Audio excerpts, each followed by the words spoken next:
care. You gonna go down there? Yeah, of course. All right, so the Cornerstone kids are going down with you. Go on down. You need a mic? Let's get you a mic. Is it okay if I come to you? Love it. Yeah. See if that works. How about this? Is this better? All right. How many are on a DC Opportunity Scholarship? Thank you for doing that. Thank you. Now, I know you've had a long day. You had to hear from a lot of different people, right? But did you get to hear from Tim Scott? Isn't he fabulous? He's one of my best friends.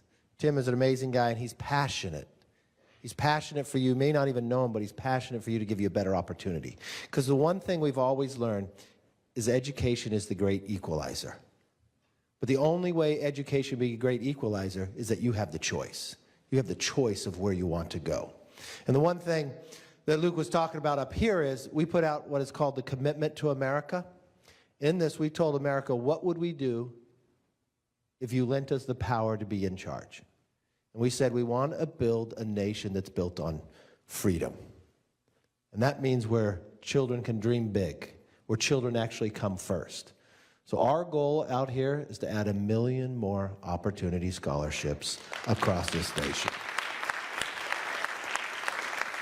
Now I'm going to tell you one little quick story, all right? I'm not going to keep you long. You're tired. You've been around. I don't know if any of you paid attention to politics. I don't know if you paid attention to the speaker race and something happened in the speaker race if you watched. I didn't win on the first time. And you wonder about that, right? Well, has that happened before? Yeah, but it's been like 150 years. It took me 15 times, all right? I just never gave up. But I want you to learn something from that, all right? So I'm born in this town called Bakersfield, California. It's not a big city.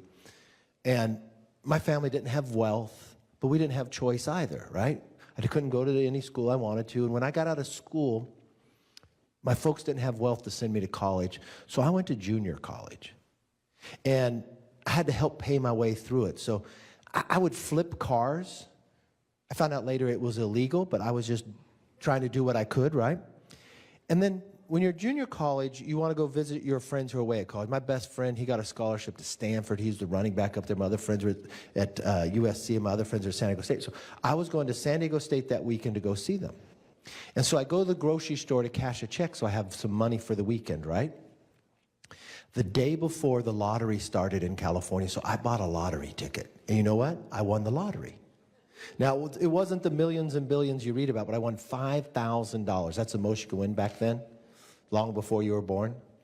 So think about that. I'm 20 years old. It's Friday night. I just won $5,000. I'm spending the weekend right by Tijuana, right? Didn't do anything crazy, but came back.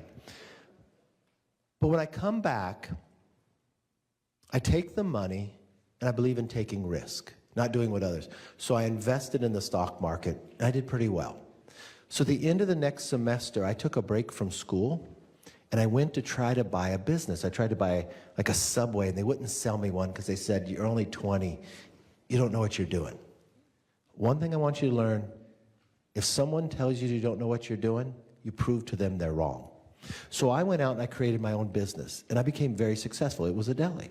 In the end of 2 years, I now had enough money, I could pay my whole way through college and I wouldn't have to work. So I'm going to college, and in the paper, they had this article to be a summer intern in Washington, D.C. with my local congressman. I did not know this man, but I thought he'd be lucky to have me, so I applied. You know what he did? He turned me down. But in the turn down letter, he made this really nice little thing. So I went back to him. And you know what happened? I'm now elected to the congressional seat. I couldn't get an internship. I'm now the 55th Speaker of the House. But this is what I want to tell you about that. For the first 6 years of my education, I had to go to speech lessons because I couldn't say my alphabet. I was not the valedictorian. I had to struggle for everything that happened. So what's going to happen in your life is not going to come easy. But you just made a decision that's going to make your future brighter. You had a choice of where you wanted to get your education. So I hope you value it. I hope you work at it. And when you have a struggle, do not give up. The one thing my father taught me, it's not how you start, it's how you finish. So you may not have started with everything you wanted in life, but you know what? With the work you're doing, you can end up with everything you need in life. Thank you very much, and God bless.